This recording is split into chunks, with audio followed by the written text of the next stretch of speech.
আসসালামু আলাইকুম। কাল দুপুর ৩টায় বাংলাদেশ বনাম শ্রীলঙ্কার প্রথম ওডিআই ম্যাচ অনুষ্ঠিত হবে। শ্রীলঙ্কা এবং বাংলাদেশের গত ৫ ম্যাচের হেড টু হেড যদি পরিসংখ্যান দেখি, তাহলে সেখানে দেখা যাবে বাংলাদেশ কিন্তু অনেক এগিয়ে আছে।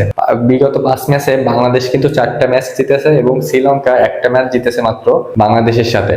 তাতে করে এই ভরসা কিন্তু থাকতেই পারে বাংলাদেশ টিমের। এবং আরেকটা খুবই ভয়ঙ্কর ও ডিজাস্টার খবর হচ্ছে, বিগত ৫টা যে ওডিআই খেলছে বাংলাদেশ, সেখানে ৫টার ৪টাই হেরেছে এবং একটা পরিত্যক্ত হয়েছে। এবং শ্রীলঙ্কার ক্ষেত্রে যদি দেখা যায়, তাহলে তারা বিগত ৫ ম্যাচের ভিতর ৩টা জিতেছে এবং ৩টাই অস্ট্রেলিয়ার বিপক্ষে জিতেছে এবং অস্ট্রেলিয়াকে হোয়াইটওয়াশ করেছে। এটা তাদের জন্য খুবই পজিটিভ। এই ওডিআই ম্যাচটা বাংলাদেশের জন্য কিন্তু ইম্পর্টেন্ট। এই যে বাংলাদেশ দলের অনেক চড়াই উতরাই কিন্তু পার করতেছে, বিশেষ করে ক্রিকেট মহলটা। এবং একাদশ থেকে বাংলাদেশের এক্স ফ্যাক্টর কে হতে পারে এবং শ্রীলঙ্কার একাদশ থেকে তাদের এক্স ফ্যাক্টর কে হতে পারে, সেটা আমার সাথে চলুন মিলিয়ে দেখুন। আপনিও দেখুন, বাংলাদেশ টিমে অনেকদিন পরে নাইম শেখকে দলে অন্তর্ভুক্ত করা হয়েছে এবং টিম থেকে বাদ পড়ার পর লিটন কুমার দাসকে আবারও কোনো পারফরমেন্স ছাড়াই আবার দলে অন্তর্ভুক্ত করা হয়েছে। দুইটা কিন্তু একটা চমক। এছাড়া বাংলাদেশ টিমের তেমন পরিবর্তন নাই, আগের মতোই রয়েছে টিমটা। শুধুমাত্র আরেকটা গুরুত্বপূর্ণ পরিবর্তন, সেটা হচ্ছে ক্যাপ্টেন্সিটা হঠাৎ করে মেহেদী হাসান মিরাজের উপর পড়েছে এবং নাজমুল হোসেন শান্ত সেখান থেকে হঠাৎ করে বাদ পড়ে গিয়েছে। তো যাই হোক, সবকিছু মিলে একটা তালগোল পাকানোর মতো সিচুয়েশন এসে দাঁড়িয়েছে। তাতে করে বলা যাচ্ছে যে বাংলাদেশ টিমের একাদশ এমন হতে পারে যে ওপেনিং এ একটা চমক থাকতে পারে। সেটা হচ্ছে, ওপেনিং এ তানজিদ হাসান তামিম তো থাকবেনই, এর সাথে পারভেজ হোসেন ইমন নাকি অনেকদিন পরে ফেরা নাইম শেখ। আমার কাছে যতটুকু মনে হচ্ছে, নাইম শেখের এখানে প্রথম ম্যাচ থেকেই দেখা যেতে পারে, কারণ তার অভিজ্ঞতা আছে। তিনি নিজেকে যে ভেঙে গড়েছেন এবং এমনও শোনা গিয়েছে যে তিনি নতুন নতুন যে শটগুলো রপ্ত করেছেন, সেগুলো তাকে দলে অন্তর্ভুক্তি করতে বাধ্য করেছে নির্বাচকদের।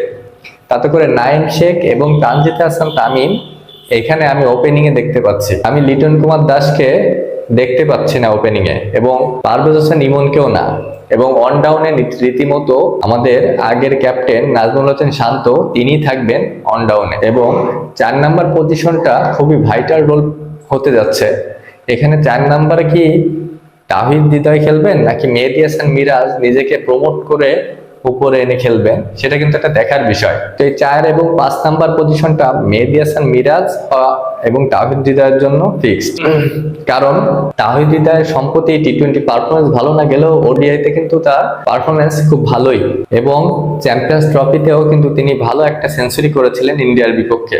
তাতে করে তাহিদ হৃদয় দলে থাকতেছেন এবং একাদশেও থাকতেছেন, এবং ৪ এবং ৫ নাম্বারে দেখা যাবে তাকে। এবং মেহেদী হাসান মিরাজ, তিনি কিন্তু ৪ নাম্বার পজিশনে ৪টা ওডিআর ভিতরে ৩টায় কিন্তু 50+ রান আছে তার। তাতে করে বোঝা যাচ্ছে যে ৪ নাম্বার পজিশনটা মেহেদী হাসান মিরাজের জন্যই একটা উপযুক্ত জায়গা। এবং বিশেষ করে তিনি যখন ক্যাপ্টেন হয়েছেন, তখন দলের দায়িত্ব নিতে এবং ভালো একটা রান করতে তার ৪ নাম্বার পজিশনটা খুবই গুরুত্বপূর্ণ। এবং ৬ নাম্বার পজিশনটা আমি এখানে দেখতে পাচ্ছি মাহমুদুল্লাহ রিয়াদ নাই, মুশফিকুর রহিম নাই। এখানে নতুন করে অন্তর্ভুক্তি করা হয়েছে শামীম হোসেন পাটোয়ারিকে। যেহেতু শামীম হোসেন পাটোয়ারি, তিনি কিন্তু অলরাউন্ডারও কিছুটা বলা যায়, পার্ট টাইমার বোলিংও তিনি কিন্তু করেন। এটা টি-20তেও আমরা দেখেছি। পাকিস্তান ওয়েস্ট ইন্ডিজ সিরিজে শামীম হোসেন পাটোয়ারি কিন্তু বলও করেছেন। তাতে করে ৬ নাম্বার পজিশনটা আমার কাছে যতটুকু মনে হচ্ছে যে শামীম হোসেন পাটোয়ারিকে দিয়ে খেলাতে পারে টিম ম্যানেজমেন্ট। এবং ৭ নাম্বারটা রীতিমতো জাকির আলী অনেক, তাকে রিপ্লেসমেন্ট করার মতো আপাতত কাউকে দেখতেছি না। তো তিনি উইকেট কিপার প্লাস ব্যাটসম্যান হিসেবে তিনি দলে অন্তর্ভুক্ত হচ্ছেন।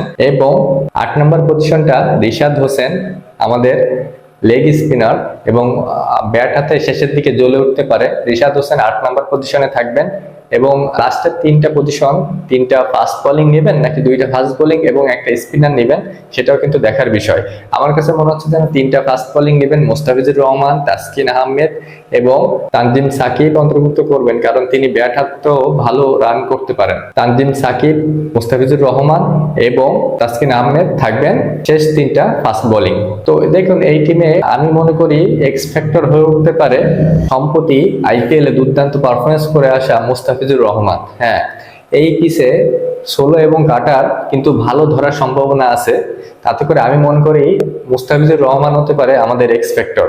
এবার আসুন শ্রীলঙ্কার একাদশ কেমন হতে পারে এবং তাদের এক্স ফ্যাক্টর কে হতে পারে দেখে নিই। দেখুন, শ্রীলঙ্কার একাদশে দু একটা পরিবর্তন আছে, তারপরও তাদের বিগত যে একাদশটা তেমনই কাছাকাছি যাবে, দু একটা হয়তো বা পরিবর্তন আসতে পারে। যেমন ওপেনিং করতে পারেন প্রথম নিশাঙ্কা ও আবিষ্কার, এবং 3 নম্বরে কুশাল মেন্ডিস থাকতে পারেন, এবং 4 নম্বরে তাদের ক্যাপ্টেন আসালাঙ্কা তিনি থাকবেন। তিনি ব্যাটসম্যান প্লাস স্পিন দিয়েও কিন্তু ঘায়েল করে ফেলেন বিপক্ষ দলের ব্যাটসম্যানদের এবং দুর্দান্ত ক্যাপ্টেন্সি করেন, এবং তিনি কিন্তু ম্যাচ উইনার একজন। এবং তার পরবর্তীতে থাকবেন 5 নম্বরে জিনাত লিয়াঙ্গে এবং 6 নম্বরে কামিন্ডু মেন্ডিস এবং 7 নম্বরে বিনুত ওয়ালেগি এবং 8 নম্বরে থাকবেন ওয়ানিন্দু হাসারাঙ্গা এবং 9 নম্বরে থাকবেন মাহিস তিক্সানা, এবং তারা 2টা পেসার নেবেন, এবং সে 2টা পেসার হচ্ছে দিলশান মাদুসাঙ্কা ও এহসান মালিঙ্গা। যেহেতু এই পিচটা স্পিন সহায়ক পিচ হবে এবং এটাই হয়ে থাকে, এবং তারা স্পিন দিয়েই বিপক্ষ দলকে ঘায়েল করে, এবং তাদের দলে সেরা সেরা বিশ্বমাপের স্পিনার আছে, এই জন্য তারা অবশ্যই এটা স্পিন পিচ করবেন এবং বাংলাদেশকে স্পিন দিয়ে ঘায়েল করতে চাবেন। এই জন্য তারা 3টা স্পিনার নেবেন এবং 2টা মাত্র পেস বোলার নেবেন। দেখুন, শ্রীলঙ্কা টিমের এক্সপেক্টেড হয়ে উঠতে পারে যে কোনো কেউই, এবং আমার কাছে মনে হচ্ছে যে শ্রীলঙ্কা টিমের এক্স ফ্যাক্টর হয়ে উঠতে পারেন ওয়ানিন্দু হাসারাঙ্গা। হ্যাঁ, তিনি ব্যাট বলে যে কোনো সময় জ্বলে উঠে বাংলাদেশকে ঘায়েল করার জন্য একাই প্রস্তুত।